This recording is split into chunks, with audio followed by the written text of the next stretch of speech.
Friends, विद्यार्थी mindset में आपका स्वागत है। आज हम बात करने जा रहे हैं अधिकारों के विषय में। ठीक है, और ये चैप्टर इसलिए भी इम्पोर्टेंट है क्योंकि आपको पता है कि भारतीय संविधान के अनुच्छेद 12 से लेकर 35 तक में आपको मौलिक अधिकारों का वर्णन मिलता है। और मौलिक अधिकारों को समझने के लिए आपको इस बेसिक चैप्टर की जानकारी अच्छे से होनी चाहिए। अगर आपको ये चैप्टर समझ में आ जाएगा, अधिकारों का बेसिक, तो आप मौलिक अधिकारों को थोड़ा इजीली जान पाओगे।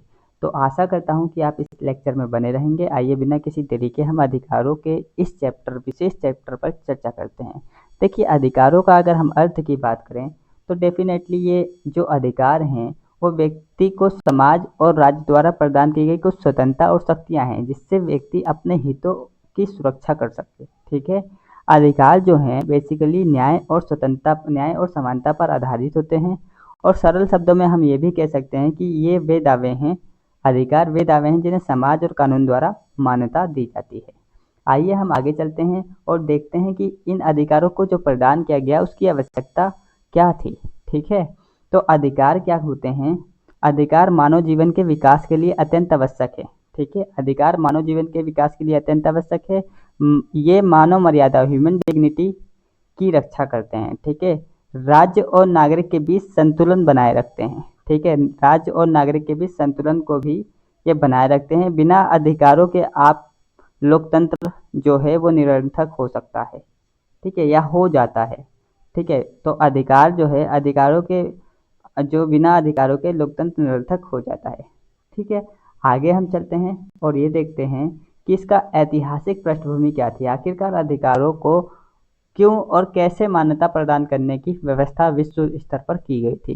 देखिए, सबसे पहले, ठीक है, इंग्लैंड के जो महाराजा थे या लॉर्ड थे, उन्होंने 1215 में सामंतों के दबाव में, ठीक है, एक मैग्ना कार्टा नाम का अधिकारों का घोषणा पत्र जारी करा था। ठीक है, इससे क्या हुआ, राजा की शक्ति सीमित कर दी गई और जनता को कुछ अधिकार मिले थे। ठीक है, उसके बाद बिल ऑफ राइट्स भी 1689 में इंग्लैंड में आया। ठीक है, तो 1689 में जब इंग्लैंड में बिल ऑफ राइट्स आया तो संसद की शक्ति बढ़ी इससे, और राजा पर नियंत्रण फिर से थोड़ा ज़्यादा हो गया। इसके बाद जो बहुत महत्वपूर्ण है वो है अमेरिकी स्वतंत्रता की घोषणा। ठीक है, 1776।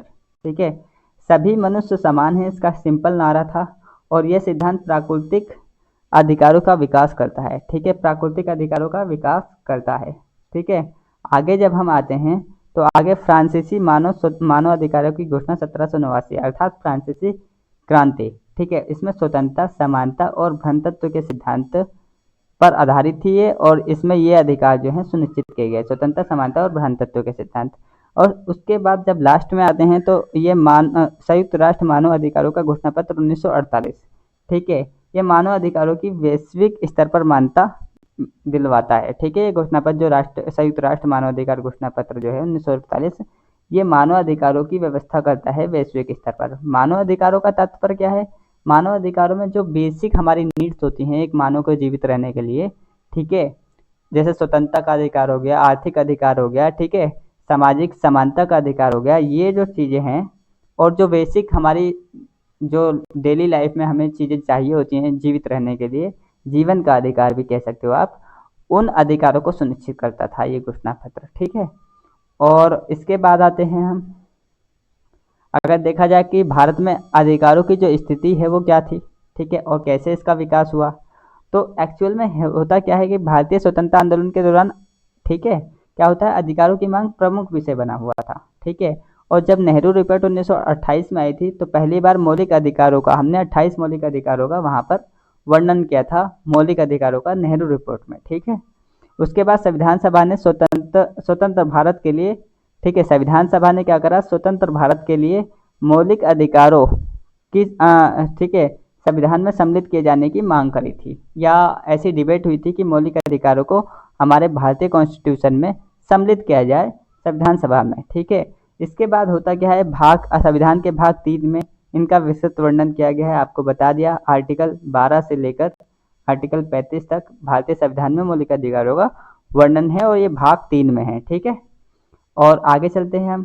ठीक है, इनके प्रकारों के बारे में देख लेते हैं कि अधिकार हैं तो कई प्रकार के हैं। ठीक है, तो प्राकृतिक अधिकार होता है जो जन्म से प्राप्त होते हैं। ऐसा माना गया कि कुछ अधिकार जो हैं जन्म से मिलते हैं प्रत्येक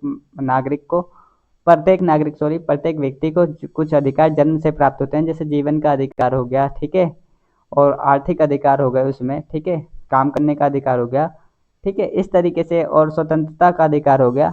ये जो चीज़ें हैं प्राकृतिक अधिकार में आई कि जो व्यक्ति को जन्म से ही प्राप्त होती है। कुछ अधिकार कानूनी अधिकार बताए गए जिन्हें कानून द्वारा प्रदान किया जाता है एक व्यक्ति को, ठीक है। तो कुछ अधिकार कैसे हैं, जीवन पर्यंत होते हैं, मतलब जीवन से उनको प्राकृतिक अधिकार, फिर कुछ कानूनी अधिकार जो राज्य के कानून द्वारा व्यक्तियों को प्रदान किए जाते हैं, फिर कुछ नैतिक अधिकार हैं जो नैतिकता और सदाचार पर आधारित होते हैं, ठीक है, और कुछ मौलिक अधिकार होते हैं, ठीक है।